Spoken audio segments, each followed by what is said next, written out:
ഇന്നലെ സാന്ദ്രയ്ക്കെതിരെ വീഡിയോ ഫേസ്ബുക്കിൽ ഇട്ടിട്ടുണ്ടായിരുന്നു. ആ വീഡിയോ ഉദ്ദേശത്തോടു കൂടി തന്നെ അല്ല, ഞാൻ നേരത്തെ കണ്ട ഒരു വീഡിയോ ഞാൻ എടുത്ത് പോസ്റ്റ് ചെയ്യുന്നേ ഉള്ളൂ. ഇങ്ങനെ ആളുകൾ ഇങ്ങനെ പരസ്പരം മാറി മാറി വർത്താനം പറയുന്നതുകൊണ്ടിട്ടുള്ള ഒരു തോന്നിയപ്പം ഞാനത് എടുത്തിട്ടു. അല്ല, അത് നമ്മൾ തെളിയിക്കാൻ ഒരു അവസരം വേണമല്ലോ. പറയുന്ന കാര്യങ്ങൾ നുണയാന്ന് തെളിയിക്കാൻ നമുക്കൊരു അവസരം വേണ്ടേ?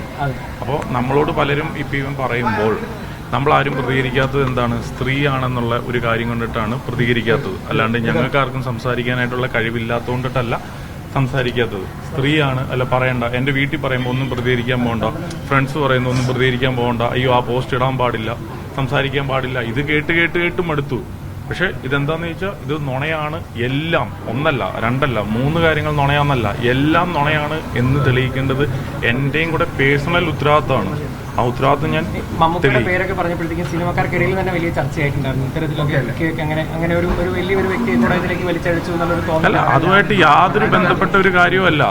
മമ്മൂക്കയുടെ പേര് പറയേണ്ട ഒരു കാര്യമൊന്നുമില്ല. അപ്പോൾ ഒരു വിഷയം വരുമ്പോൾ ഇനി അത് മമ്മൂക്ക പറഞ്ഞില്ല എന്നുള്ള സെക്കൻഡറി തിങ്. ഒരു കാര്യം വരുമ്പോൾ ആൾക്കാർ എന്തെങ്കിലുമൊക്കെ കാര്യങ്ങൾ പറയും. ചിലപ്പോൾ അങ്ങനെ ചെയ്യാൻ മേലെ, ഇങ്ങനെ വിചാരിക്കാൻ മേലെ, അത് പോട്ടെന്ന് വെക്കാൻ മേലെ. ഇതൊരു സ്വാഭാവികമാണ്. ബിക്കോസ് ഞാനൊരു നോർമൽ മനുഷ്യനാണ്. ഞാനൊക്കെ അങ്ങനെ സംസാരിക്കും.